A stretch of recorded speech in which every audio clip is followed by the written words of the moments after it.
We will wait for them all to join. Oh, there's Rick. We just gotta get Becky now. Oh, there's Becky. Yay! Let me turn up my volume.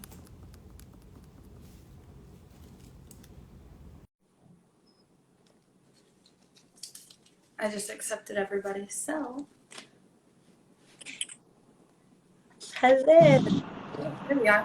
What's going on, y'all? Hello. Hello. Sorry, it's been crazy today. So I was up in North Florida, and my job, we had a big work emergency. So it's been us trying to play catch up today. So I'm actually on my way home right now in my truck, trying to get to y'all. So figured Oh, I'd jump on. No worries. That's how we operate. Hello. Welcome. Hello. hello. We'll wait a You couple guys minutes. hear me? Yeah. Okay. I had to hide for the children. I'm on the front porch. Me too. I closed the door. Yeah, that doesn't work with our daughter because she'll just sit there and scream. So I told our son, give her whatever she wants, and I ran outside. So Parenting. hopefully that works. Right? We'll wait a couple Yeah, minutes. that's how it is. Real life parents, they think everybody thinks you live the rock star life until they see you just like everyone else. Right? Trying to balance it all. I know. I got home Yeah. from picking up my daughter from school, and when she's like, "Can we push it back 30 minutes?" I was like, "Oh, this will work out." And then I get home, and I'm like, "Okay, guys, all my technology charged." I get home, my iPad, everything, like, oh, here we go. So I'm like, we'll just work on it. Yeah, no. I hear that. I mean, that's how it goes these days, but busy, busy, busy. We can't complain. I mean, she Right? knows, Garland knows that I'm on the go all the time between the studio and then last minute, my buddy Clint Byron, who's in the Clint Byron band, he had the flu, so he had a big show down south that he asked me to jump on, so I think we lost Garland. I think we But did. yeah, she'll jump back on. But yeah, so I had to jump on and do that last minute. So I had to drive 2 hours one way to go play that show, and then came back, didn't get back till like 5 a.m. So, but that's what seems to happen these days, And then you have a work But, emergency. Good. yeah, we're supposed to be back in town by 3 o'clock, and here it is 6:30, and I'm still not back in town. So, Oh man. how's everything going with y'all? We're doing good. I'm good. Just been busy with family and work, of course. Oh, that's awesome. Well, Can't complain, that's for sure. Like you said, there's always issues, but we're still upright. Like my mom says, we're still upright and taking nourishment. So yeah.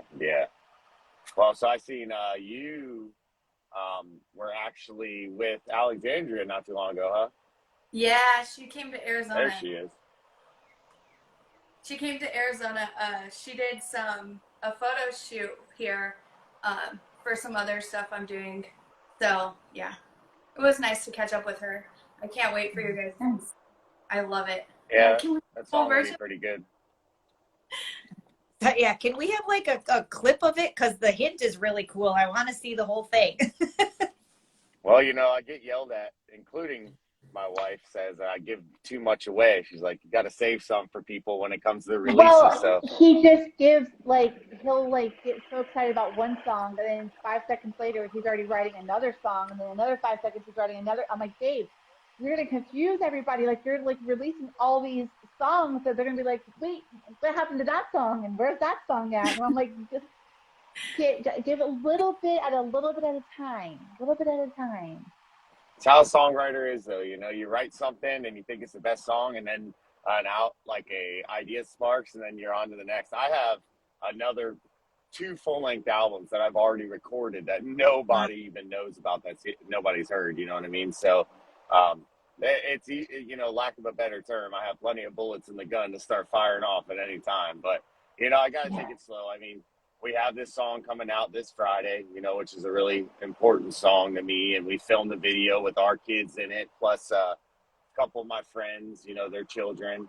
And this song was, it's important to me. And then next, I have a song coming out with Dusty Lee, which is a remix of a song that I already released called Hollywood that we filmed locally here. And then we'll probably, Alexandra and I will do the song that we did together. We'll drop that. But I'm trying to get a video drop for that, you know, at least film. This year, I really want to get a lot of, which I had told my wife, you know, I want to get videos for the songs that I release, because it seems nowadays that's the only way to get a song to do good. If you have a music video involved. It's like TikTok. Yeah, like TikTok. I put those clips. I literally on TikTok put 3 or 4 like 12-second clips, not even showing anything with That Ain't Just Me. And every single time it's got almost 50,000 views. You know what I mean? It's like people love the video part of it, you know? So yeah.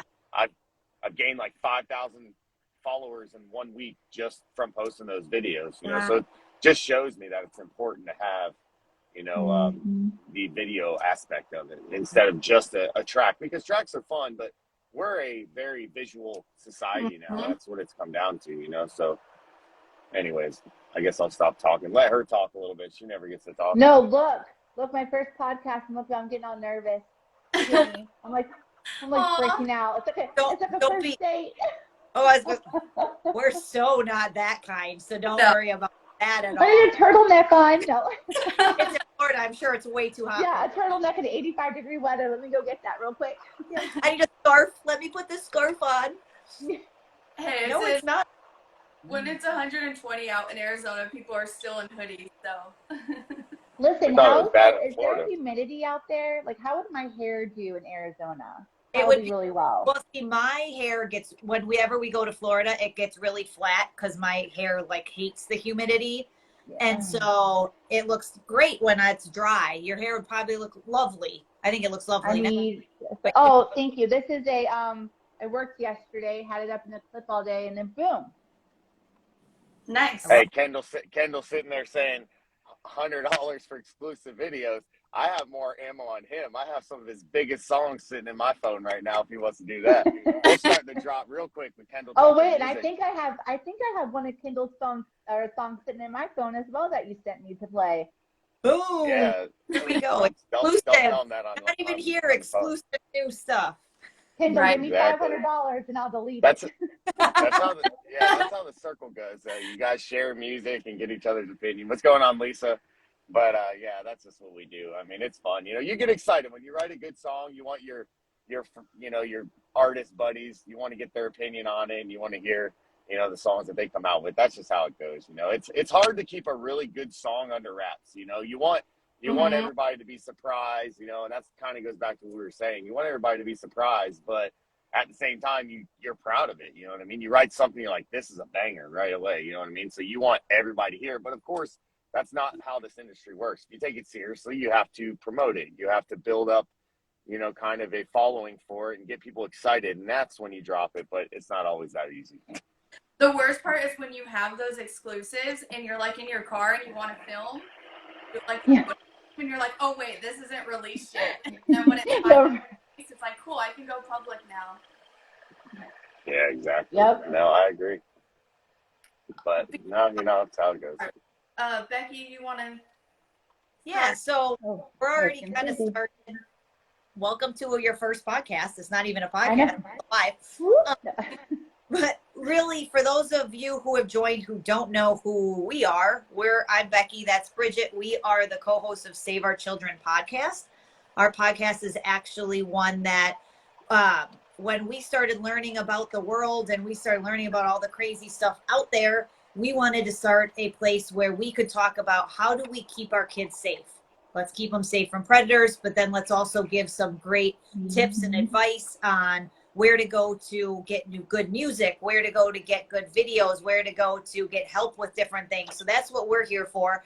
And we are blessed to be, to be back live with Rick Lynn, country superstar Rick Lynn. I don't know about that, but we're trying.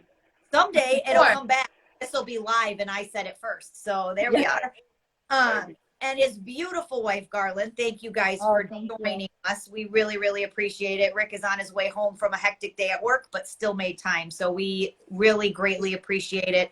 We're here to promote his song, Ain't Just Me. This coming out on Friday, April 15th, for those who are watching in the future. But before we get into your song, because I'm excited about it, I love all the little clips. I know Bridget is excited to talk about the parenting and all the things, but I want to talk about you guys. How did you guys meet? How did you guys get together and do that? Hey, how long is this podcast? Because it's a long story. You have like 45 minutes. Go. Worst case, we save it. We saved you for 2 hours. Yeah, right. Slow. Well, honestly, I mean, she could tell the story. It's a funny story. No, it's funny. But what actually happened was, so I'm trying to make this as G-rated as possible because it's not with us really. But so my ex-wife and her ex-husband, my ex-wife's best. Okay, so God, I don't know how I should say this. Okay, Right, here we go. so- I got you. You want me to do it? You say it. I got it. Okay. So long or the short, I was married previously for 11 years. He was a cheater, pumpkin eater. Okay. So he came down always to Citrus County where we live now and met a then 18-year-old and then got that 18-year-old pregnant when I was at home with our son. Mm-hmm. So long or the short, that marriage did not work. Rick and I were already somehow friends on Facebook. I don't know how because he was married as well. She was And he probably macking on me behind the scenes. I That's probably was how not. it really was. You're out of Yeah, control. that's probably. I did what not it was, slide in you know. your. Well, I did slide in your DMs, but not inappropriately because you were single. So he posted a picture, and he's like so sad. I'm like, All right, so she's skipping a very important factor in this story. Okay, so that 18-year-old that her ex-husband was happened to be my ex-wife's best friend. But I didn't know that. No, she didn't know that. So we actually met at a local biker bar that's now closed down. But her and I met because my ex-wife had taken to get her best friend, who was the elusive 18-year-old, to go get something that rhymes with a schmishmortion. And that's actually how we met. Yeah, he said we met before, but I was like, I don't remember. And yeah, I don't remember. But apparently we met. Deniability. So hey, maybe that's when we became Facebook friends. Was that night that we met? Hey, you can only deny it until you know you were Facebook friends before, and then it's like, right. I have no clue. So he posted a picture. He looked super sad. I was already single momming it with our son because there was domestic violence involved, so he didn't have any rights to our son. So I was single momming it, and I saw his picture on my newsfeed. I'm like, this dude looks like super sad. So I wasn't. I was living a single life working in Amarillo, Texas, by the way. So don't but let her the get photo, you look homely. So I slid in his DM and I said, smile. That's all I put. I didn't have to send a naughty picture. All I said was smile, and I hooked him like that. And then, so we start talking, and then he goes, oh, I don't really like Facebook Messenger. Here's my number. So he gave me his number first. With See what I did there? But listen, that dude right there is on Facebook Messenger like it's his job. Even before he was a musician, like it's his job. So I'm like, yeah, nice little pickup line. So you were in Texas, right? When we started talking, or you just left Arkansas? Something like that. Yeah, I think maybe I we was met somewhere on in between there. Facebook, kind of, sort of. That's so fun. I love this story, especially having both of you like, no, this is my view, and then having his. Yeah, because I don't remember meeting him, because then we started talking, and he's like, what's your last name? So I told him, he was like, wait a second, were you married? I was like, yeah. He's like, to so-and-so? I'm like, yeah. He goes, oh my God, I met him. I'm like, how? He goes, well, this is my wife, my ex-wife. Let's just say I was somewhere between Jim Beam and Jesus at that point. I promise you. Yeah. So. So yeah, he's like, that's my ex-wife. I'm like, that's my ex-husband's ex-girl. And so we just made the connection. Yeah. Small world. Crazy. Yeah. Small world. What a story. It's funny how it works. Yeah. And we're glossing over a lot of details, dude. Let's just put it that way. We get the general gist of how it all. Yeah.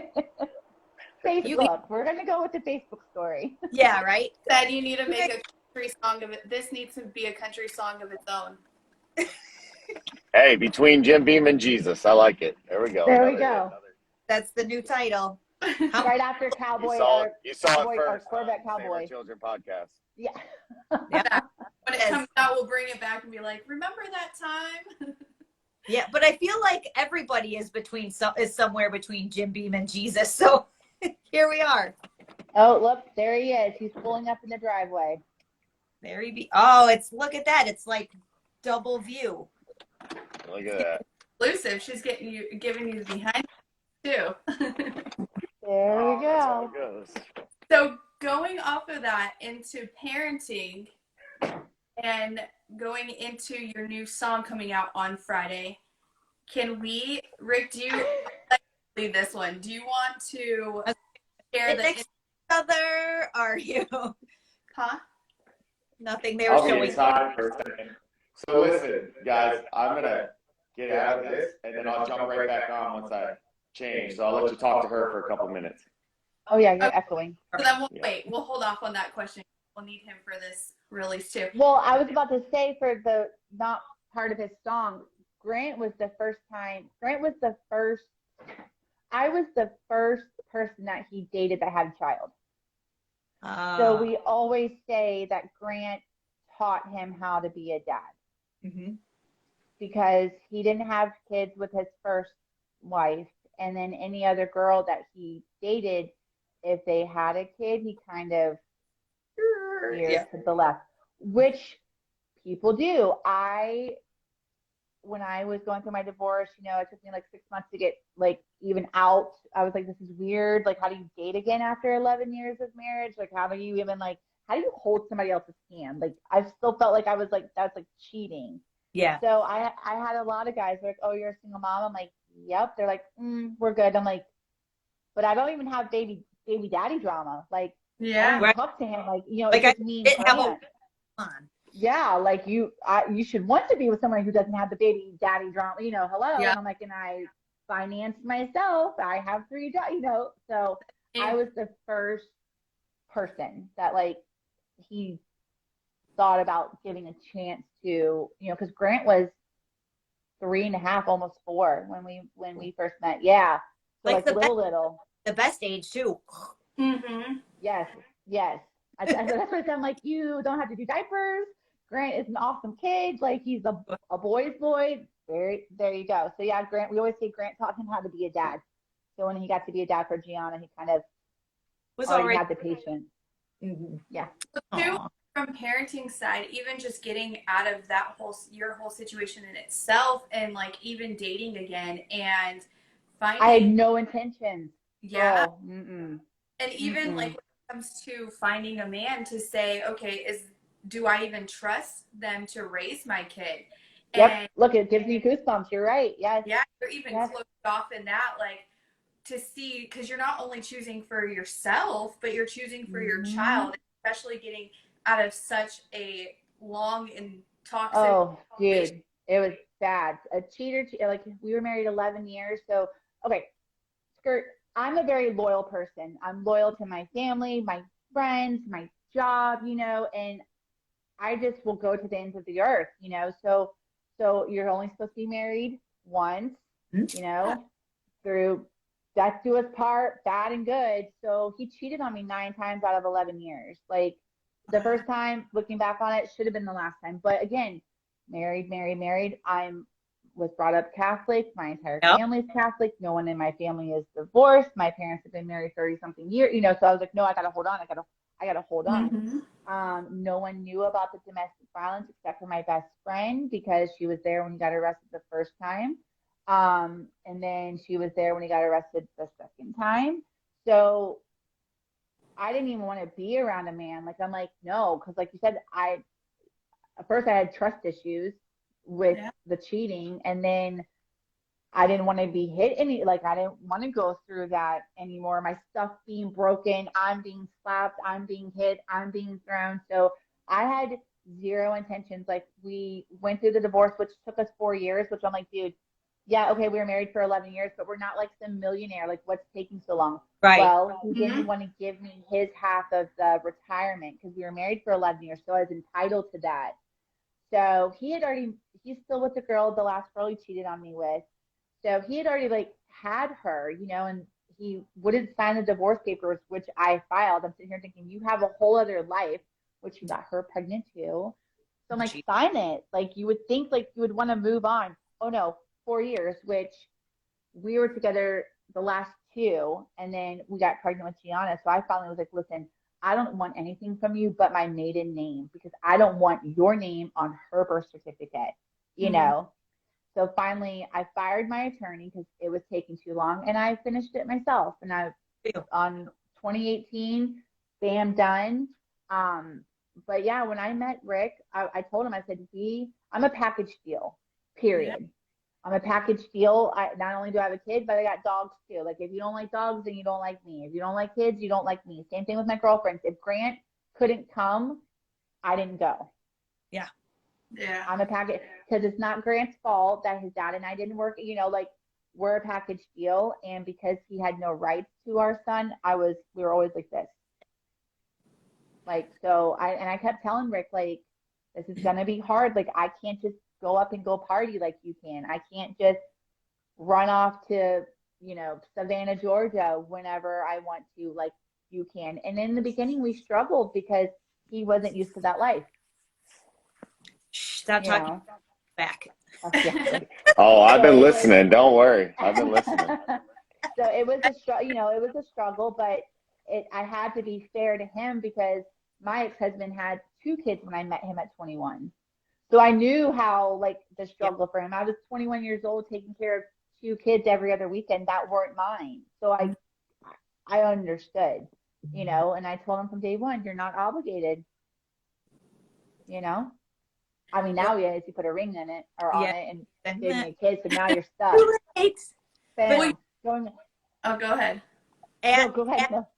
As a kid whose parents were divorced and the stepdad came in, kudos to you, both of you, because that is a hard place to be. I know my brother now has a stepson himself. My stepdad took us on, like he's my dad now. He's not even, he's just my dad. Yeah. Like I don't really talk to my real dad at all. And he's been around since I was 5 or 6, and I'm not that young anymore. And so,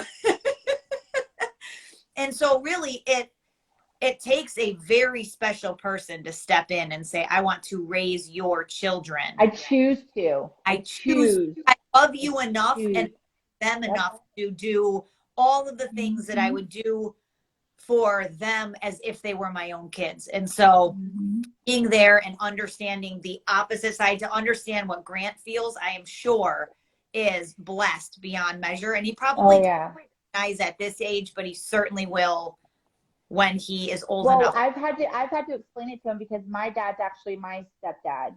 My dad, which I didn't know until I was 12. My biological father passed away when I was 3. But I had no clue. I mean, the only thing that was different was I was the only redhead in my family on both sides. So I'm like, okay, whatever. And then when they told me, I was like, oh, so my dad is my dad. I know no different. He chose to be with my mom and myself, you know, so that's what I told Grant. I said, you and I are alike. Rick chose you and Poppy chose me. And that's so special. Like you don't even know. So, I mean, he adores Rick. All of it. He tells his friends, oh, my dad's Rick Lang. Oh, you don't believe me? Look at the photo. Oh yeah. He made Rick call him one day. He's like, tell him you're Rick Lang. Tell him you're my dad. So cute. So well, too, and it takes a special man to come in, especially even after everything that you went through, to have the patience and to even understand that healing, because then getting back into another relationship and with kids, it's a whole different ballpark. So just having that unconditional love and patience even with you, because you're going through all of those emotions, as well as now, how do I co-parent with Rick?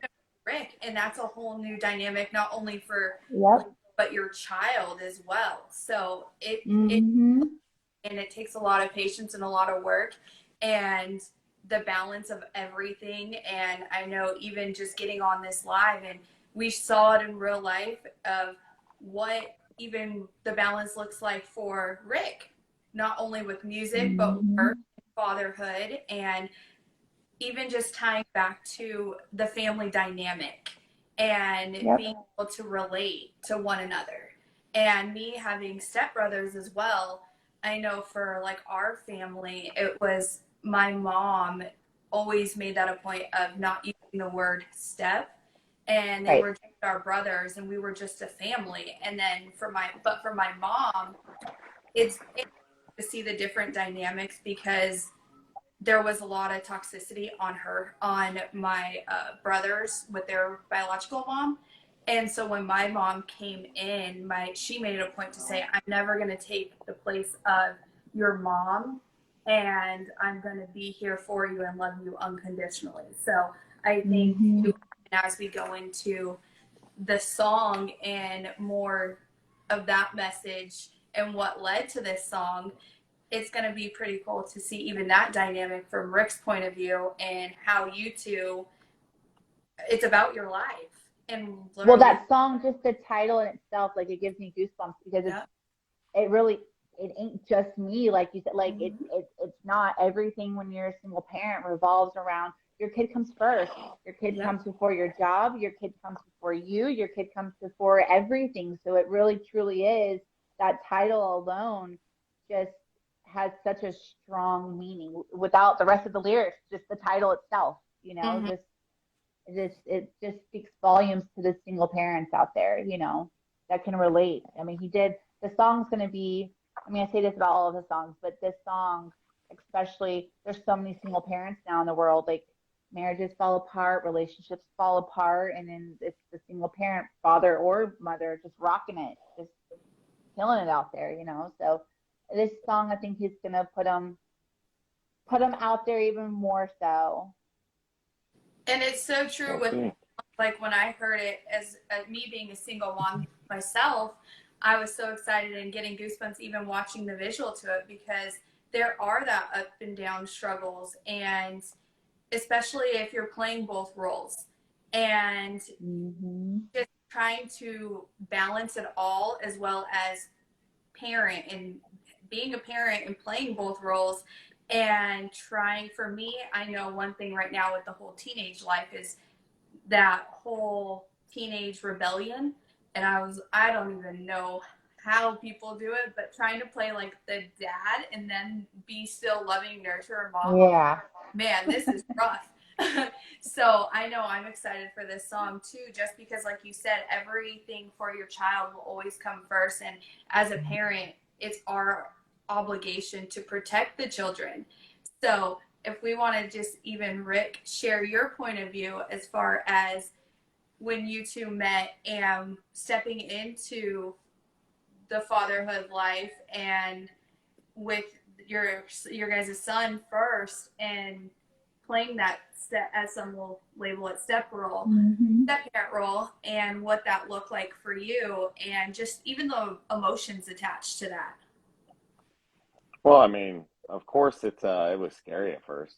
You know, I told myself as a single guy I wasn't gonna really dive into dating a woman with a child, you know, but then we met and we clicked so good, and then, you know, I fell in love with Grant as well. You know, he was 4 years old when I met him, you know, and I didn't know how to be a dad. I mean, I think when I flew in from Texas, I remember her telling me, he's like, yeah, he's a big Toy Story fan. So I went to like 58 Walmarts to find a Buzz Lightyear toy, and then he I didn't had have to a like, Buzz Lightyear. He had a Woody, and I told him yeah, that, and so I couldn't I find a showed up, Buzz. yeah, I showed up at the airport and I had the Buzz Lightyear, and he was like super excited. I think he still actually has that to this day. It's one of the ones he hasn't He does. um Yeah. given up yet. But yeah, it was cool. I mean, it really, like she said, because I was listening when I came into the house, it taught me a lot with our daughter. Now our daughter's a different breed than Grant is, so that right there is totally different. They're a little Our Yeah, she's a she's I'm a running wild away child. when she turns a teenager. I'm not missing. I'm running away. going Yeah, but I mean, and not it coming home. yeah, it was hard. You know, there's always points when you're a single parent. There's sacrifices you have to make. Like you're never, if you if you're single and you date someone who has children, you have to understand that you're not just going to have that just you two relationship in the beginning, and that's the hard part for people to understand when you do date someone, whether you're a woman dating a single dad or a man dating a single woman or a single mom. You have to understand that there's going to be sacrifices where if you're both single, you have no kids, you can just go off on a 5-day cruise and enjoy each other's company. You can't do that when you date a single parent, and if you're not willing to do that and cope with that and accept that, then it's a long, hard road that will probably end in failure. You know what I mean? That's hard for anyone. We had parts, she was really good about us, having our time and getting to know each other, and then us having family time. But there are a lot of people that didn't have the same situation as us. You know what I mean? She was working 2 jobs when we got together, making ends meet. So she had money. A lot of women or men that are single parents don't have money because they're barely making it by for their kids. So they can't afford to go out to the movies or the fair or whatever, you know what I mean? So you do miss a lot of that. And I can see where that's hard for some people to adjust to.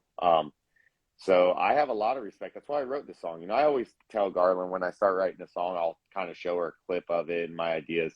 But when I showed her this song, she's like, that one's going to be really good, and the way I did this song is it's from a man's perspective, the song itself, talking about single dads, but it has the spectrum of all single parents, because I could have went in that route with kind of going both, but I don't really know how it is for single women. And me as an artist, I write about what's real to me all the time. Like I do write situations that could potentially, like I'm not a single dad, you know what I mean? But all of my friends that were in this video at the time were single dads. You know what I mean? Clint is married, happily married. He's an artist, but his son, Dakota, grew up being with him while he was single. Yep. My buddy Ryan Conley, who's in this, is a single dad with his little girl, So I wanted my friends that everything that I show in this video was real in their life. It wasn't just acting. I didn't want to have actors. You know what I mean? I wanted real people in this video that could portray the characters that I'm trying to tell the story about. And to me, that's what was important about the song. That's all of my songs. So, you know what I mean? Even the song with Alexandria that we're talking about, I know that there's people in the world. This song, I know you didn't really hear a lot of it, but this song is more about like the addiction of being an artist and your relationship not working out because you're on the road all the time and stuff like that. That's what's so good about that song. I have a lot of songs that are just really depicting where I've been in life and where other people are that I know personally, so I can write off that. I think we talked about this our last podcast. To me, it's the most important thing if I can portray a real story in a song. It's great writing those fun songs. I have fun songs coming out too about, partying and drinking beer because that's country music. Everybody likes that too. You can't be writing depressing songs and true songs all the time because people that are out riding their four-wheelers and stuff don't want to jam to that. So unfortunately, I mean, it's not unfortunate, but you have to have that spectrum too, but for me, like when I did that song with Burden, he came up to me because this was something he was going through at the time. And we happened to be friends, so it's important to me to portray, I guess what I'm trying to say is to portray a realism in my music. And this song's no different. And I think it will resonate with people. It has already. I mean, I didn't expect for me to post 3 separate videos and get 150,000 views on TikTok between 3 videos that are literally 12 seconds, not showing anything but 3 separate scenes and just 10 seconds of the intro guitar. But apparently people really want to see this and hear the song. So I'm excited about it, Well, babe, everything, like you said, every song, like even Slow Burn, your very first song, he wrote at work on his lunch break on a piece of white paper, which I found in my car because he used to take my car down, which I now have framed for him just in case he ever makes it on the red carpet. That was his first song. But people didn't know that was a look into our date night because the job that he had was an overnight job. So we never saw each other. So we had to make time to have a date night. So we put the kids down or get a babysitter, and then we go have a couple drinks, and then we would talk in our kitchen when our kids were asleep, or he turned on music and I would start dancing in the kitchen, which that's mentioned in the song. So like everybody loved that song. And then when we said, well, that's actually like our date night, people loved it even more because they had to look into his life behind the scenes, his personal life. And that song, I mean, he said people, man, I'm in Daytona jamming to slow burns. I'm like, Dave, that song resonates with people just like this song, just like most of his songs. Like he writes very like personal songs, which I think makes him different from everybody. And I'm not just saying that because he's my husband. I mean, I see him, he's outside in the car all the time. He'll come back in, I didn't like that song. Or he'll go to the studio, he'll listen to the song, and I didn't like that. He'll change it. Every song he puts so much time and effort and energy that I think that that's what makes him different. He won't let anybody write songs for him. It has to be his songs, his experiences, his words, or it's a no-go. And I love it because it relates to so many people. Like I love the idea of the song. Because like I look at it and I'm like, that's like the new wedding song. That's the one that people can dance to with their dads. Yes, agreed. I'll be married 17 years, so I danced to Brad Paisley's "He Didn't Have to Be."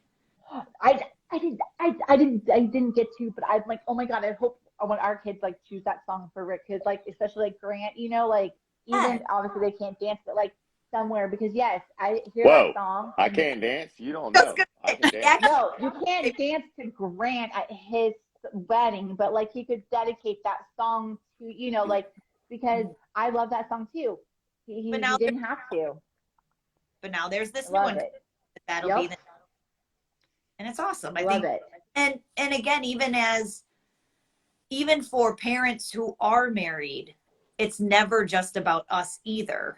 And it really is all about, we're running all over. We have baseball going 95% of the time. Like we're running all the time.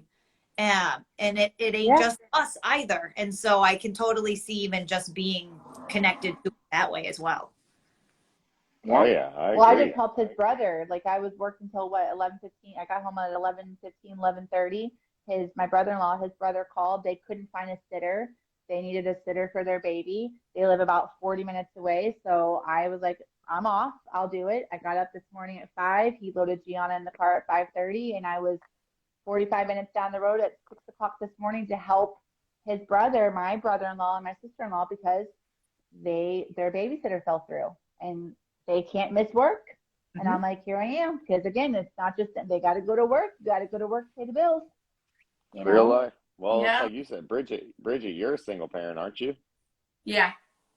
She's doing both roles. You know, it's real life, you know. To a teenage. Yeah, to a teenage daughter. A teenage boy.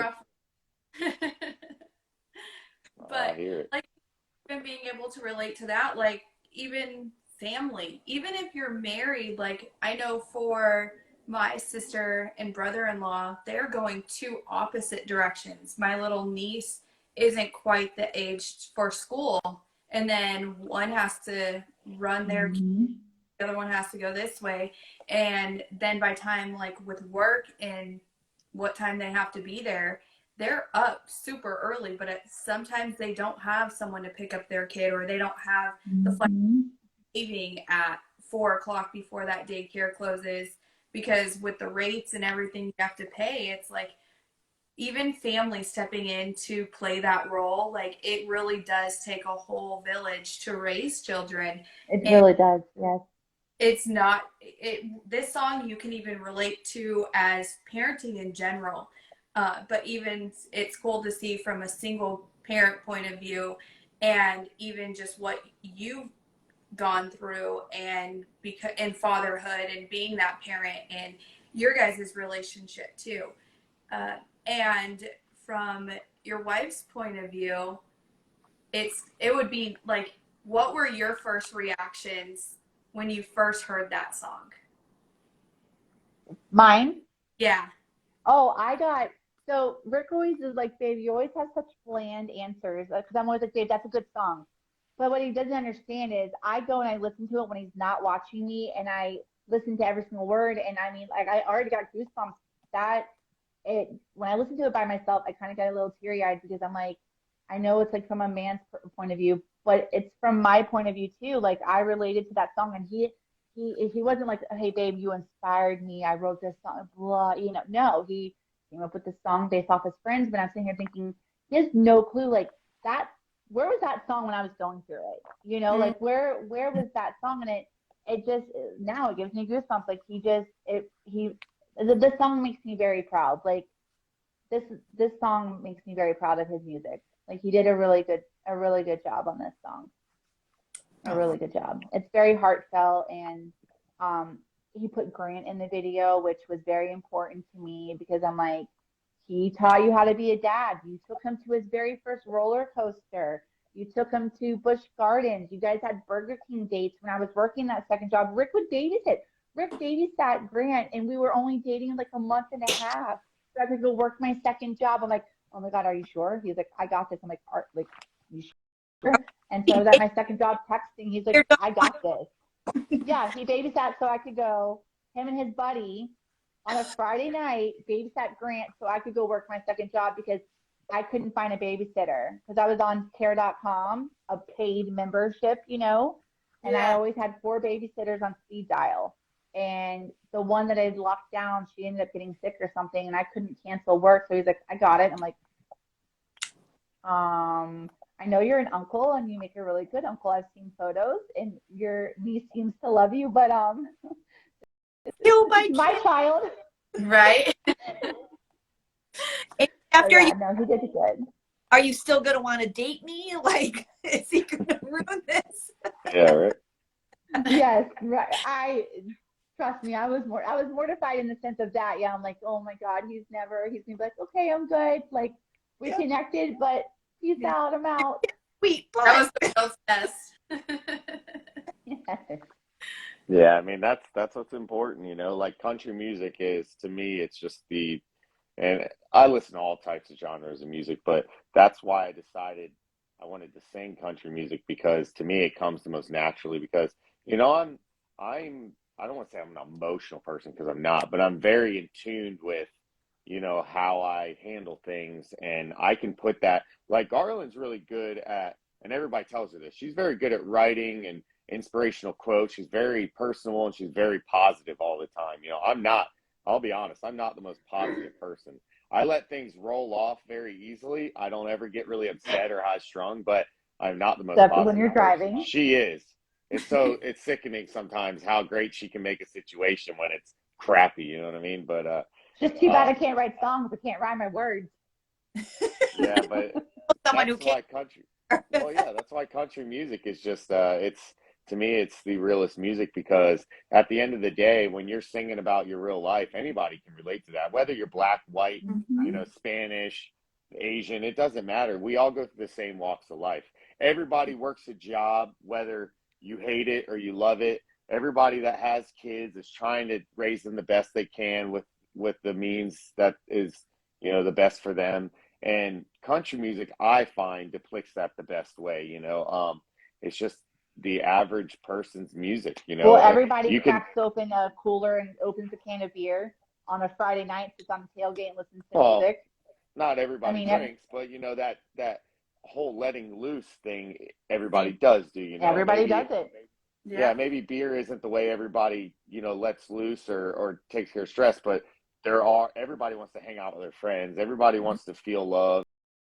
And whether you do that by writing music or writing poems or doing podcasts or whatever to get your opinion out there or to let people see your walk of life and your journey, it's just a different form of art. That's all it is, you know. And my best way is I suck at writing poems.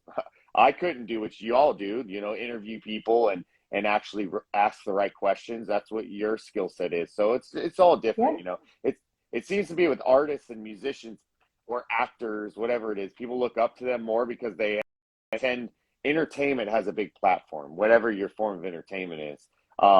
And like we had talked about last time, you know, if you can take your platform because it's bigger than the average person because it's entertainment and you can spread a positive message, and it doesn't matter what you're doing, whether you're singing it, speaking it, writing it, putting it on screen, you know, or interviewing people about get the positive message out there, you know, get people to really understand where you're coming from and all walks of life and the people that are walking with you. That's what's important to me. And the music will always depict that. I'll never be that type of person that pushes a political agenda. I have lots of friends that do. I have my political preferences, and I've had to calm that down being on this platform, because they'll disagree with you no matter what. You ask what the sky color is, and they're going to tell you whatever opposite color you say it is. But that's what's important to me, is just giving my platform and putting people on my platform. I do that a lot. A lot of my friends, I hear all the time, you need to stop, pushing these other artists, push yourself. But that's just who I am. Like, if I have a platform and what I've done, and if I make any strides, I'm going to take the people with me that I feel would do the same thing. We have this little agreement with all of the guys, Clint and Kendall and a couple of my other buddies. We all say, hey, if one of us takes off, we're all taking off, because if you go, you better bring me with you. We're all vice going. versa, you know what I mean? So I would hope everybody has that, but unfortunately, this business is cutthroat. There are a lot of people that are out for themselves, and if you try to reach out to them and get a little bit of help, they're like, nah, man, you have no idea how many emails I've sent out to bigger artists, and I've left on red. I never get a response, and it is what it is. You got to learn to pick and choose your battles in this business. It's so true.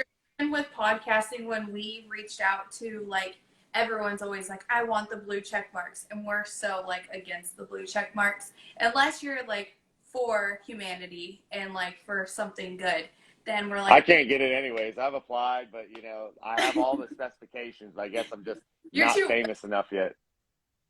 Yeah, that big, what is it? Big tech won't let me have it because, I'm not a Biden biter. That's why you're on our podcast. So here we are. That's what it is. And I know we first, like, connected with you, and through TMR, it was just being able to have those real conversations. And so many people turn to those blue check marks for validation, and social media and just life in general. There's such a facade on social media.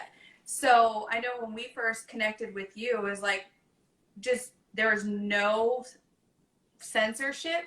We could just really be ourselves and show, like, this is us. We're everyday people, and we're not going to change who we are to fit social media's mold. And just living in authenticity is what makes it the best. And you can relate to so many people. And so many people will say, as far as, like, when you stick to your circle, and you even telling your buddies, when one of you make it, we're all going to make it together. But that's just having that brotherhood and that friendship and a real relationship versus what you're seeing online. And there's so much fakeness around the world. So being able to have both of you on and have these conversations, because so many people don't like to talk about co-parenting and the struggles, and social media makes it look so glitz and glam, and it's like, no, like, when it comes to entertainment. And that's why I was glad when you're like, let's start with a joint one with your wife, because it's like, it's not all glitz and glam. Like, you work a normal job, it's hard work. It's a lot of work. And there's a lot of times where you doubt what you're doing when you have to live a regular life, because I'll tell you right now, producing music is not cheap. Studio time's not cheap. And that's been great about Garland. Like, it takes a special woman to be with someone who's trying to make it, or at least trying to make a living in this music thing, because there's a lot of sacrifice. I spend a lot of hours where I'm not at home. I just flew out to Nashville with my buddy Kendall Tucker. We had a bunch of importing meetings with big artists, and she had to hold the fort down with the kids, for 3-4 days while I'm out there on Broadway and stuff. And, it looks fun and glamorous. You just left on Gianna's birthday party. Clint called. Yeah, so our daughter's birthday, her 4th birthday was Saturday. And then I got a call. I had to go down to a show because, the guys were sick, so I had to leave right after the birthday party. I'm like rushing. Her parents were in town, and I felt terrible about it, but that's what comes with the whole territory. And, like, going back to the blue checkmark thing, I'm in Nashville, and I'm always networking with these artists, and these people are so obsessed with it that they're paying like $5,000 to get companies to do that for them. I'm like, is it that important that you have to be verified to where people look at that and they think you're more than you are? Because there's people buying followers on Instagram. Yep. You know, I get hit up all the time from accounts, buy 5,000 followers for $20. I'm like, do you really need that number that much?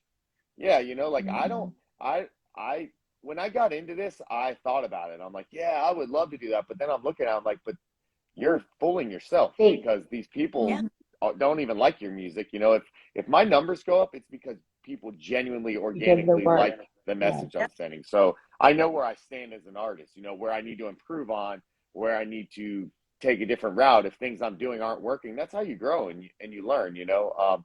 But these people that are paying thousands of dollars to have that verification in the eyes of big tech or whoever it is that are deciding that you're verifiable, because in my opinion, getting a verified check mark, for, at least from Instagram standards, says that you're the original person that owns the account. You're notable. You aren't fake. You are active on Instagram. Then it should be pretty easy to get that check mark, but it's not. You have to have news articles about you. You have to have this and that about you. It's like, okay, well, then why do you even have that out? And why do you make it seem so attainable when it's really not? You know, because you like have TMR, news articles out about you, and I have news articles. I made front pages of papers. But TMR is a huge artist, hundreds of thousands of fans, and can't get verified because of his opinions. Like, that's ridiculous to me. But you have people that are totally left and they have 1,200 followers, and because what they're doing is on the agenda, they're verified. Like, how are you more verifiable than TMR, who has hundreds of thousands of fans and has lots of articles about him? I don't understand that, but that's why I don't work at Instagram. So, you know, it is what it is. Anyways. Yeah, you know. To like, your message and even TMR's message, like, you guys have a real fan base and a strong community that nobody can touch because it's authentic. And you are making a global change every day. Even like we often talk about is the power of one. Even if you touch one person, you know, you don't know what people are going through on a daily struggle. So if you have that one person who might be struggling or on the verge of suicide, and they listen to that song and say, it ain't just me, they went through this too, I can relate.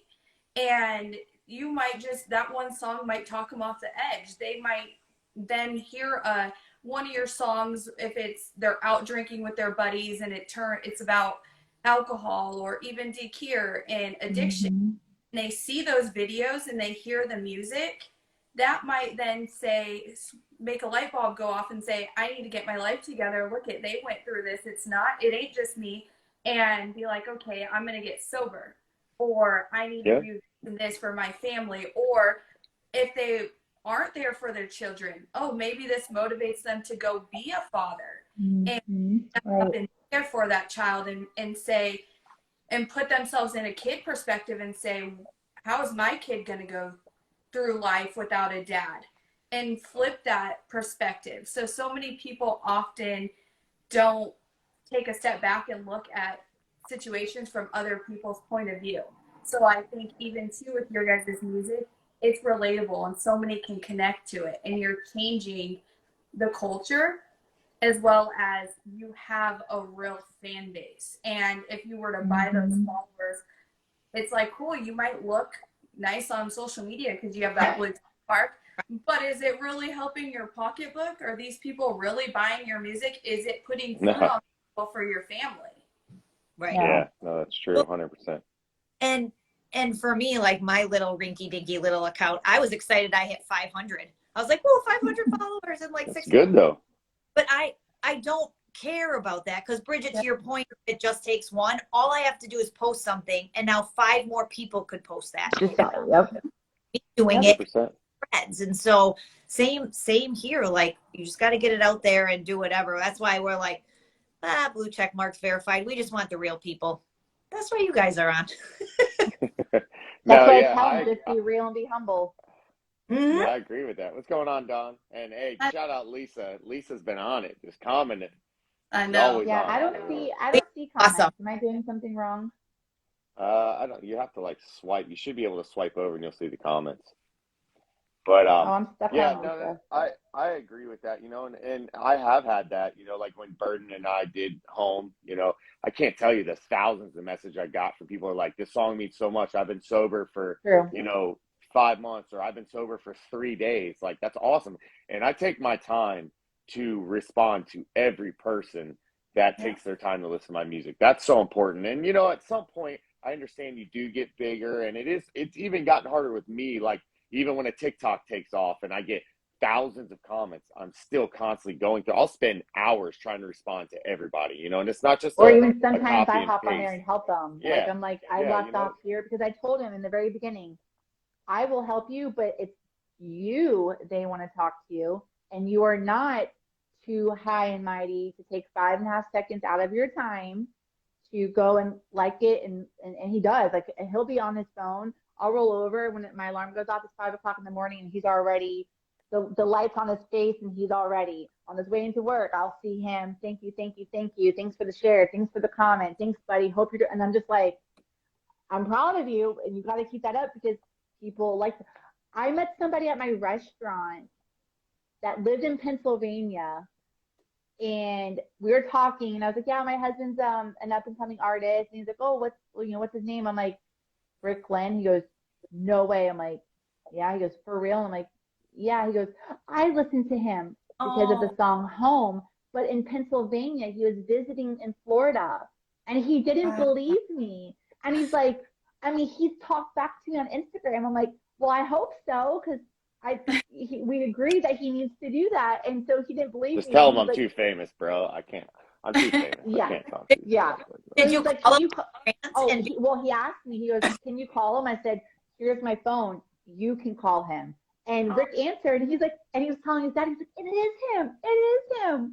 And he was so stoked because Rick had talked to him about the song Home, and the guy was going through something, and Rick had already, they've been talking on Instagram, and it just made that guy, when they hung up the phone, that guy was just like, his face was glowing. He called his girlfriend. He's like, "I talked to Rick Lynn on the phone, like on the actual phone." So I got home and I said, "Babe, you didn't see his face.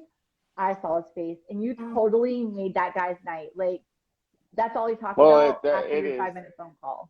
It is exciting, you know, because when you do make an impact in someone's life, it really does make it worth it. Like the song Ain't Just Me. I know we get off topic with the other songs, but that's how I am. Every song I write means something to me. You know, this Ain't Just Me song doesn't mean any more than the last 5 songs I've wrote to me. You know, they all mean something to me, just a different point, you know. But this song, not every song do I do a video to because I don't always believe. I mean, you have good songs in your catalog, and then I believe you have great songs as an artist, you know. And when you write it, you usually know. Not every time, you know. Sometimes songs you think suck, people love, you know, and that has happened to me a couple times. But this song I knew was good, and I knew I had to have a video filmed for it because of the fact that there are a lot of people out there that are going to relate to it. So I think that people will like it.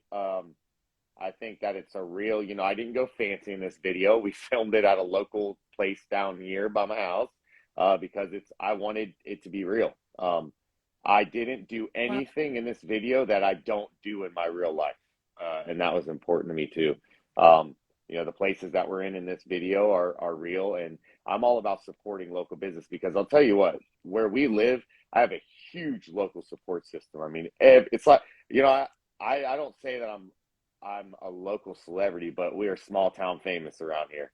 You know, Yes, we you are, can't though. go anywhere without You people asking are. us about the music. And that's all because it's not that I'm famous, but it's just the support that I have. You know, people have always told me for years, get off the couch, go do something with this. And when I did, I get an outpour all the time from friends and stuff going, dude, we're so excited to see how much you're killing it and stuff, you know, and I appreciate that more than anything. So anytime I get the chance to give back, I do. If I can do a local show, you know, I try not to play too many local shows because I don't want to oversell myself in our area and oversaturates the term we use all the time. We've oversaturated Citrus County. Saturated Citrus County, yeah. But, you know, at the same time, you know, like I'm going to be doing a charity event coming up soon around here because that's the way for me to give back. And I'd love to. And my daughter is beating on my door right now because she doesn't know where mom and dad are. you'll get to see the little crazy one. She Hold was on a second. already at the window going, "Mommy, mommy." I'm like, Not get Come here. You want to say hi?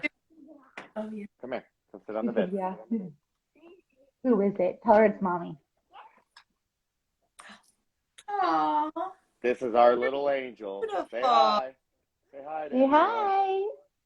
What are you doing? She's hiding. I ran heard away. that That's our little angel right there. It went to milk and isn't coming back. Yeah. So, Yeah, right. well, you know. No, it's But fun. yeah, Real no. quick, Yep, we're gonna go outside with mommy in just a well, minute. real quick before so when he released this song, speaking of like fake people and stuff, Right out. Okay. y'all would Give me a not minute. believe how many messages he got and Yep. how many messages I got. Oh my God, are you and Rick okay? Oh my God, is this like a hint? All Oh my right. God, is this about him and Gianna? I'm like, guys, we're fine. Our marriage is okay. He's allowed to write a song about being a single parent, and it doesn't have to necessarily reflect what exactly is happening in his life. Like I'm just like, and I told him like, Dave, people think like we're getting a divorce because you wrote a single dad song. Wow. Yeah, that happens a lot. You know. Yeah, Listen, right. that's the opinion you get whenever you write music. Everybody thinks that it's your exact true life where you are in life, and that's just something you're gonna have to get used to. You know, as an artist or being married to an artist, people will try to dig up the dirt, and they're gonna try to make waves when you have a calm tide. That's just how it goes, you know. So But, true. but Well, I mean, what can you do? even to just going back off of parenting in general and being able to relate to everyone is with every song you put out, there is a deeper message to it. And Of course. even financial side, like as an independent artist, it does take a lot of money and you're investing in yourself. It takes a lot of time. So you guys even being a power couple and being able to balance that, it takes so much strength and it takes both of you to do that. So I know that we'll have a part 2 and we will go deeper into that as far as like marriage and parenting. But is there anything that you want to share with your song coming out or any future projects before that way we can at least save this live? Well, yeah, I mean, when it comes to the songs, I mean, like I said, I have a lot of future projects coming out. You know, so I have a song that will be coming out soon. 2 songs that I'm actually pretty proud of, besides this one and Lonely. I know you guys have heard about those 2, but I have a song called What I See Now, and it's about my grandparents. And I lost my grandparents, and I was very close to them. And this song has a lot to do with the children truth. So it's called What I See Now. And the whole point of this song is talking about like if my grandparents could see what I see now in my life, like my kids growing up, what I'm doing in my career. So, you know, the catch line of the song is if they could see what I see now. And I'm sure a lot of us feel that way. I'm very, very close with my grandparents, and this song, I've been wanting to do a piano song for a long time, and everybody's been telling me, they're like, you need to do a piano song. You know, we love the hard rock country, but you need to do a slower ballad. And so it's not that I didn't want to do one. I just needed the right song. This song I've had in my head for years and years, you know, since my parents. I lost my grandmother over 10 years ago, lost my grandfather. Actually, it's been about 13 years with my grandmother and about 11 years with my grandfather. And my dad's side, I lost my grandmother, and she was super big in our family. So that song's one of my most proud songs that I've written lately. It's a slower ballad type song, and when I do a music video for that, it's gonna be very simple. It's gonna be me with the piano, and I'm gonna have my grandparents like live footage and stuff that I had from them, which I'm still developing. You know, I've reached out to a lot of family members to get footage and stuff because I want it to be personal to me. And then another song that I have is actually with a buddy of mine, Ricky Tanner. It's called Bottle, Bible, and You.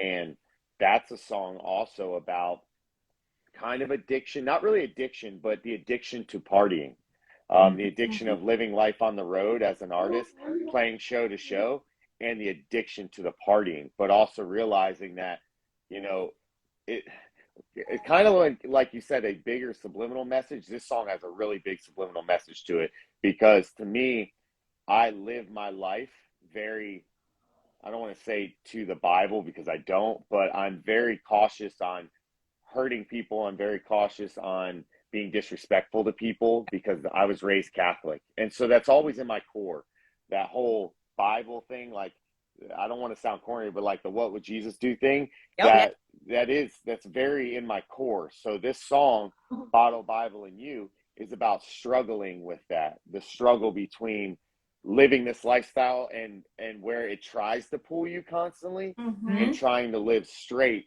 you know, the way that you were raised and how you should live. So that one's a good song too. And Ricky Tanner is an incredibly talented artist, is incredibly talented vocalist that I've known for many years. And, you know, I'm kind of going to be steering away from the whole features thing because I have a lot of features and doing more of my own music. But when I believe in an artist, this goes back to what I said about taking people with me. When I believe in an artist, I want to put him on my platform, you know. Same thing with Alexandria. You know, when I reached out to her, because TMR and you guys had really connected us, I heard her. I'm like, wow, this girl's incredible. She has an incredible voice, and she lives a married life. She lives a very good life, you know, and her husband get along great. And I like the message she sent. So I've had plenty of women reach out to me to duet, but I'd never wanted to until I met her and I got to talk to her a little bit, you know, got to speak to her husband a little bit.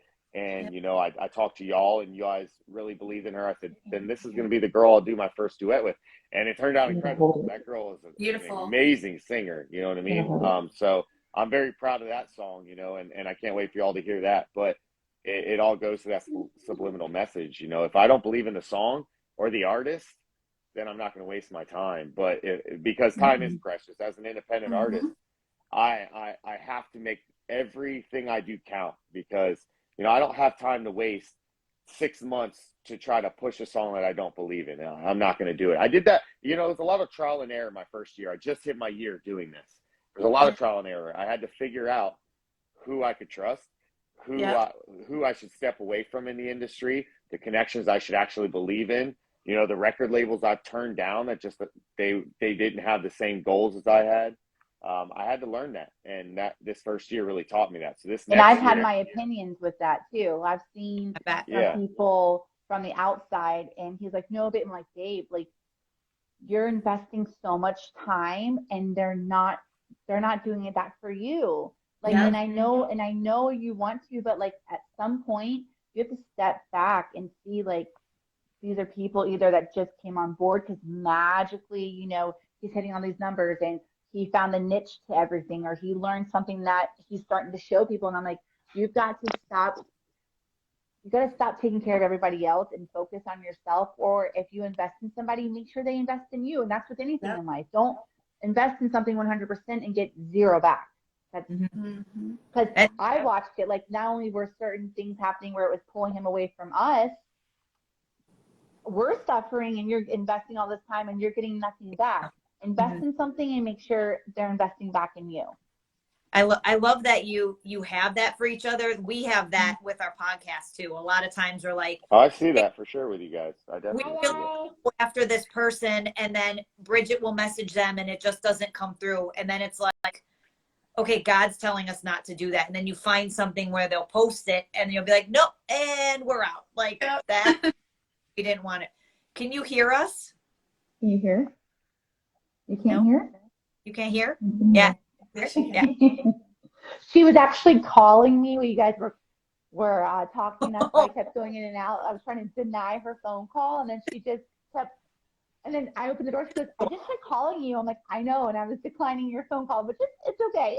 Right, you're not old. That's the other cool part about the music is, like, if I get into a car, she jumps in. Hi, Giada. When she jumps in my truck, she knows every word to all my songs, and that's pretty cool. You know, when your kids love your songs even more than you do. 13 Reasons Why was the so 13 Reasons Why is her helicopter song, Because and of the music she wants to video. hear it. I have to tell her no a lot of times. I'm like, I'm tired of hearing me. Okay, can we Right. listen to anyone else? And Please. same thing with Slow Burn. Like Slow Burn was on repeat for a minute. Come to our house and put Same time, yep. Most But, random and 4-year-old ever. yeah, and then Love it. and then she'll hear something. She goes, it's not Uh-oh. Kendall Tucker on the radio. Aww. Daddy too. Yep, and that's Daddy too. Yep. Yeah, but no, I agree. So the message thing is huge, and I see that with your guys' podcast. That's why I follow you guys so much, is because of the artists that you have put on. I agree 100% with all the artists you put on. Everybody's been incredible. You know, I'm so supportive of the community, like TMR and y'all and Alexandria and Don. You know, and all the artists that are on the platform that you guys have created as well, because we're all like-minded, and I love what they stand for, you know, what they're putting out in their messages. You know, I've spoken many times. I don't know if you guys know who High Res is or Jimmy Levy.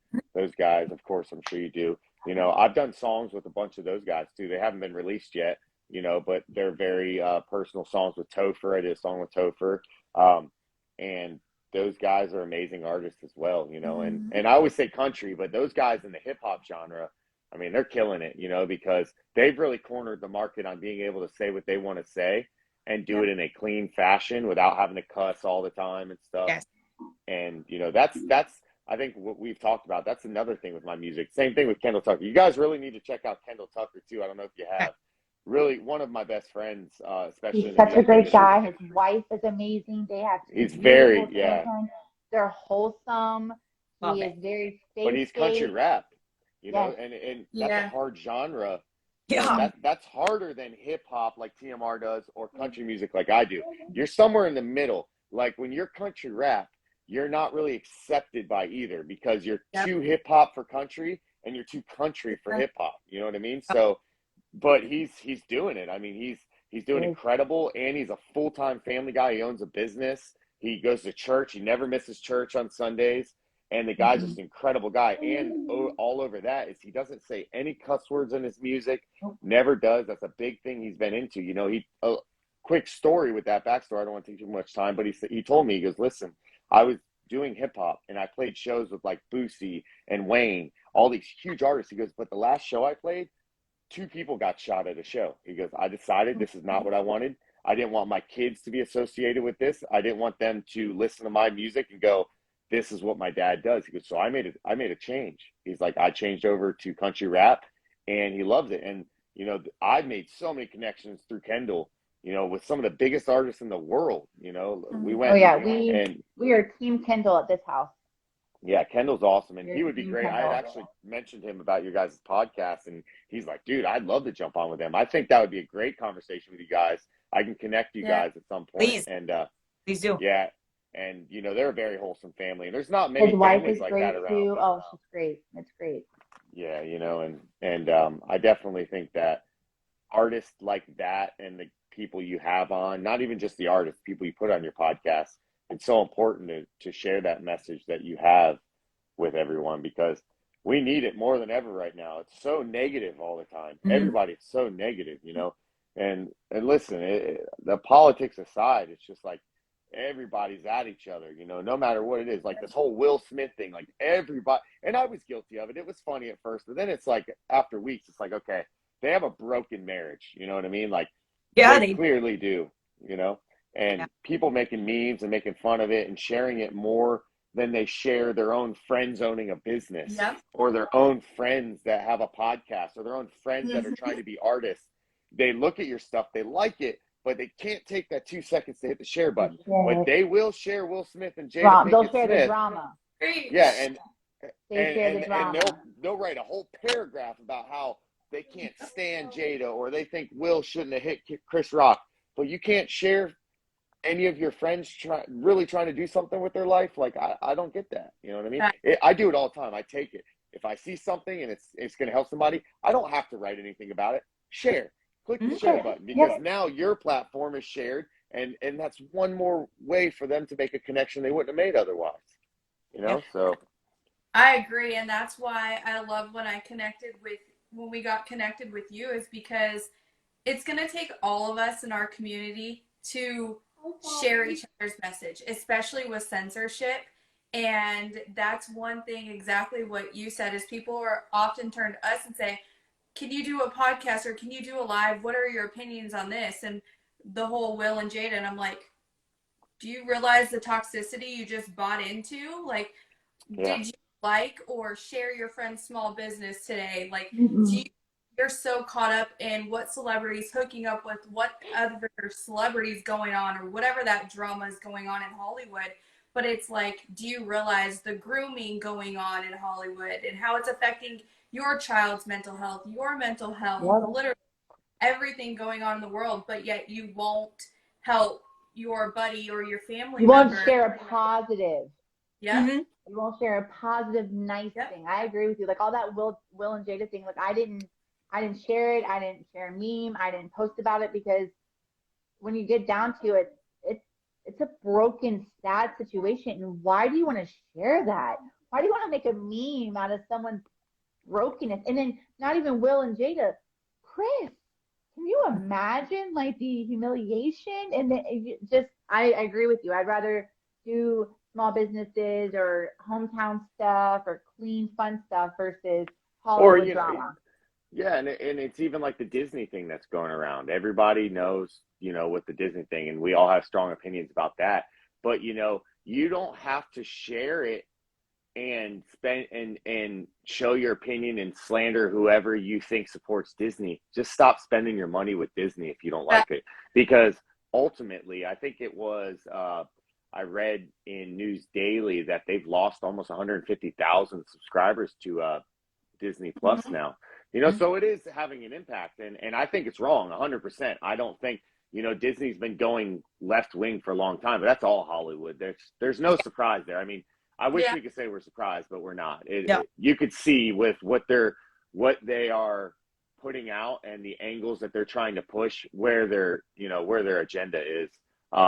But if you don't agree with it, don't spend your money on it. That means don't go anything that's affiliated with Disney. You can't go and say that you hate Disney or go hate anyone who likes a Disney movie and then go to McDonald's. And if they're selling Disney toys from Moana or whatever, you're going supporting that, that it's all intertwined, and people don't see that, but you need to. I mean, if you're going to live it, then do it all the way. Don't live it. Yep. But that's the problem. You made a really good point there, though, is you can hate the thing and not the person. It's hate the sinner, hate the sin, not the sinner. Like, let's really be, okay, hold space for that. Hold space for the fact that people may not know this yet, or may not be ready to learn it, or may not be doing whatever. And that's the one thing that we love is, we go over here and we knock Disney and we say they're bad and here's all why. And then we're able to say, or we don't have a Disney substitute yet, but you know what I'm saying? Or here's music, here's symbolism in the music. But here is a good space for you guys to come listen to music and to be able to sit in the car and listen to the music and listen to all you guys, and my kids can be in there and they can be part of it. And it's cool because they get to see, like, wait, you're talking, not that they're like, you're talking to that person, and they'll hear it out there. I was like, yeah, that's so-and-so, or we'll do this or whatever. And they think it's cool to be like, yeah, mom's podcast famous. I'm not really, but it's cool that yes, you are. In their eyes, yes, you are.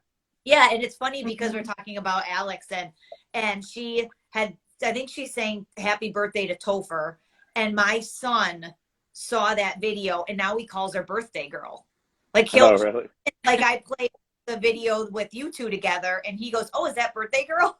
And I was like, "Yes, it is." That's awesome. I agree with that. And you like you say, you're not podcast famous. I think that us in the entertainment industry really lose sight of how much impact we're making, because we're always, I'm not saying y'all necessarily, I know myself, I'm speaking for myself, I do this a lot, is you constantly compare your numbers to the bigger artists, and you got to stop doing that. I'm learning that, but you go, oh, I only have 2,000 followers instead of 20,000 followers. Yeah, but you got to understand, like, those 2,000 people, that's 2,000 people every day that see your post. You know what I mean? That's a lot of people. When you put 2,000 people in a stadium, it hits you a lot harder. I played shows with 6,000 to 7,000 people when we opened for Colt Ford, and I have 25,000 followers on TikTok, and I go, oh, I wish I had 100,000, but 25,000 followers is a stadium full of people. You really don't think it's a lot, because you're constantly just, as soon as you hit a milestone, you want to hit that next milestone. And that's a good mentality if you want to grow for growth. But you also have to understand, you have to just sit back and chill a little bit and enjoy where you are. So whether you have, like you said, you have 500 followers, that's great. That's a big milestone, you know, because that's growth. You know, every day, if you gain 1 or 2 or 3 followers that have that same mindset as you, then like you said, that's 3 new people that are going to see your content. Well, that was a struggle for you, babe. I mean, it was an honest struggle for you. And I'm like, babe, you've not it's an ongoing struggle, believe me. But listen, we're talking, you started last March, and you were like, come October, you're like, I only have, I'm like, but you only just started. Yeah. You only, you have this so much, and you only just started. Let's see where you're going to be this time next year in October with your only, you're not just only, look how far you've come, you know. And he does, he'll get, and he's like, I wish I had, but you didn't have this a year ago, you know, and look how much you have, you know. And he has met so many, again, Kendall Tucker, you know, another one, like I tell him all the time, and Rick knows, you keep him in your back pocket, because he's loyal, he's real, he's honest, he is true to his values, and he has Rick's best interest at heart. Like, I can't go and introduce Rick to all these people that he's met through Kendall and the shows. I can only stay home and do the social media pages and support him from home. And I'm just so proud. I mean, like, with your 500 followers, I only have 300 and something followers on TikTok. And I'm like, yeah, you know what? I have 300 something people on TikTok. And one of my videos just made like 1,000 views. I'm like, yeah, babe, how about that? That's 1,000 views. Beat that, you know. Meanwhile, she's getting 26,000 views in like an hour. I'm like, yeah, well, I got 1,000. So in your face. But I did it honestly, and I didn't buy any of those people. Hey, exactly. Right. So that's organic. That's a big thing, you know. Yeah, that's what's important. Hey, 500 organic followers better than 10,000 fake ones. I promise you that. Well, too, and behind that, like your wife just said, is you have the people close in your corner who are going to be there if you needed them in real life. So say if you were going through something, or your friends, if they're in the same area as you, if you were going through a struggle or needed something, you can pick up the phone and they're right there. And you're going to have that stronger community behind you, because no matter what, without the fans, and as people get famous and turn to the money or sell their soul, they forget where they came from. Without fans, they're nothing. So you engaging and having that strong foundation, it might take time and patience, but at the same time, you're not changing who you are to get to where they are. And you own your own music, you own your message, you own everything about you, and you still can have your family life and control and balance. You're also not doing it full time, and you don't have the big checkbook that half of these people do. So and just seeing the overall growth as not only a father, but as a man and as an artist, like, that's a beautiful journey that you're sharing with everybody. So yeah, I appreciate that, you know, and it is a big thing. This industry is very money driven.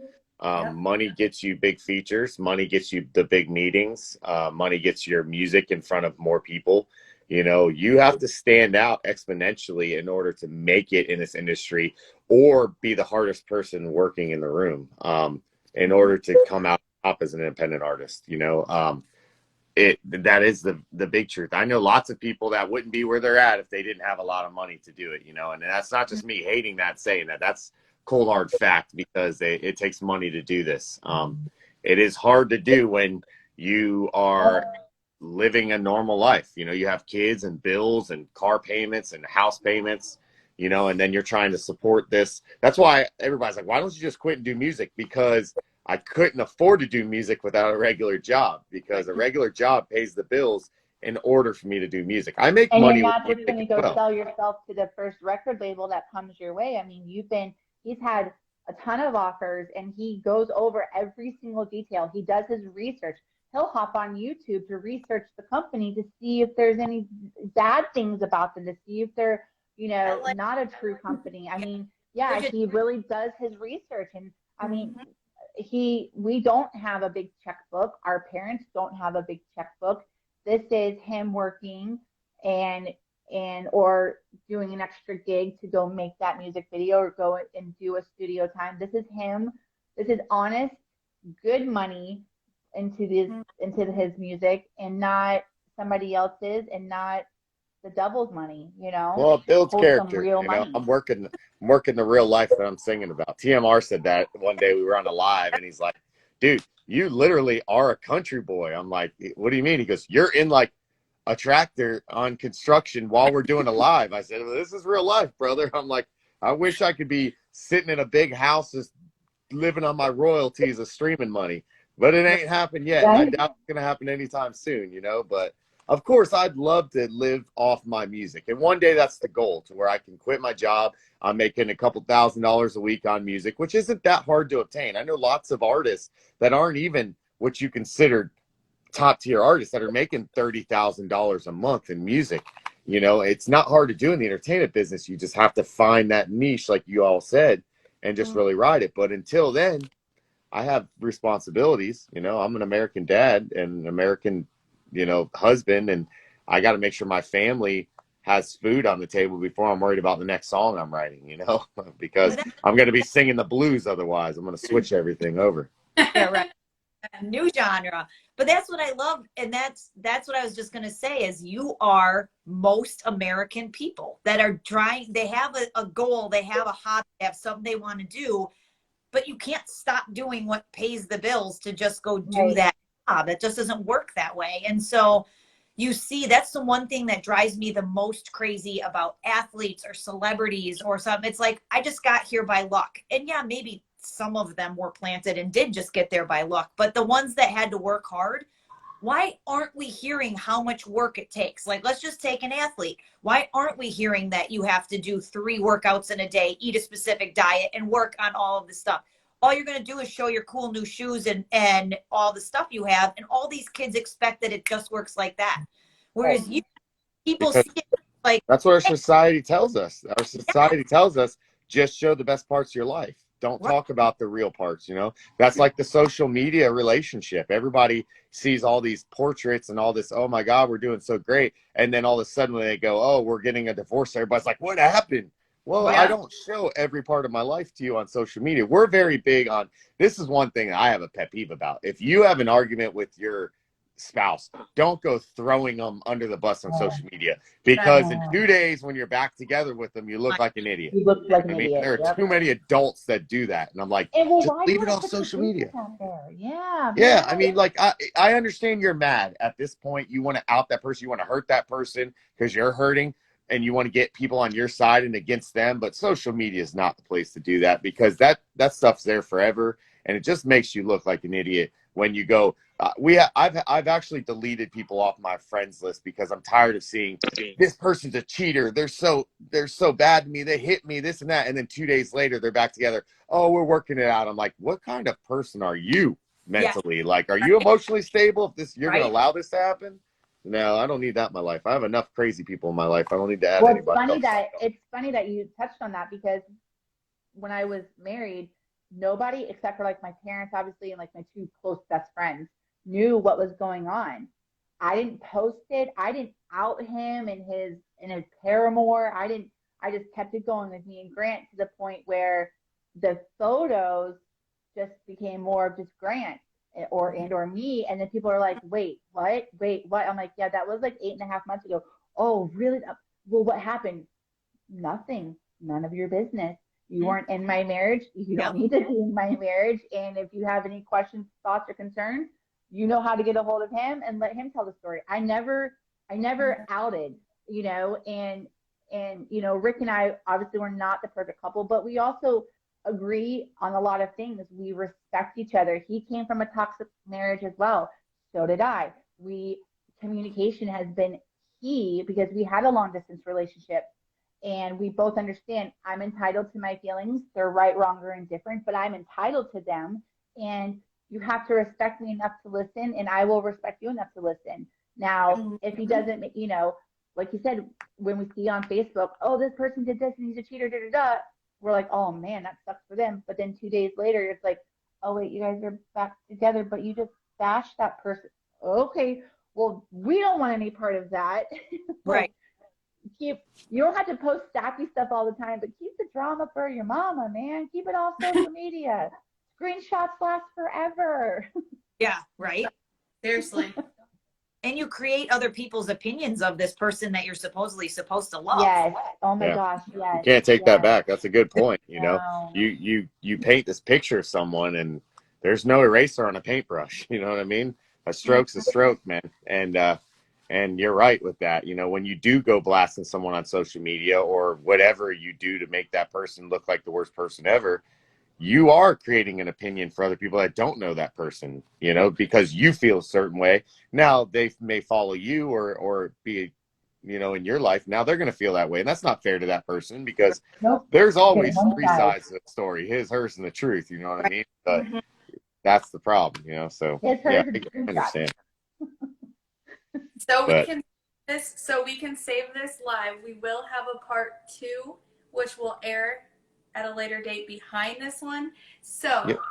we're gonna say peace out. But Once everybody hears the song, then we can talk about how everybody feels about it. right?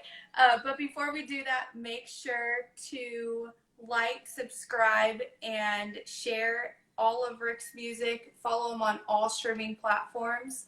And he has a new song coming out Friday. Ain't Just Me. Yep. And drops at 6 a.m. and go to my YouTube channel. It's also pre-saleable. All the links for the song are in my bio of all my social medias: TikTok, Instagram, Facebook, SoundCloud, Twitter, all that. And go to my YouTube channel, subscribe if you haven't already. We're growing that as well, but I'll be dropping a lot more there. I'm growing that channel a lot more this year. That's why I said a lot of videos are going to be dropped. So I'll definitely be connecting with you guys more, and I'm excited to see how you guys have grown since even the last time we talked. You guys have grown a bunch too. I looked at that today. I'm like, wow, you guys have grown a lot. So that's awesome. I'm proud to be a part of the early Save Our Children's podcast until you guys blow up. Thank you. Yeah, we started next week is year 2, season 2. That's awesome. Wow, That's awesome. nice. Pretty Well, thank excited. you guys for having me on. I'm so excited. I think it's fun. Yeah, I'm not nervous anymore. We're good. We're good.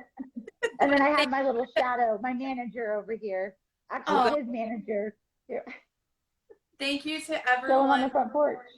joining and all the love and support. Without everybody, we wouldn't be able to do podcasting, music, parenting. It takes all of us, and motherhood. It takes to do it together. So again, thank you to everyone for tuning in, and we will be back with the part 2. So together we must rise for the children. It starts with one person. It starts with you.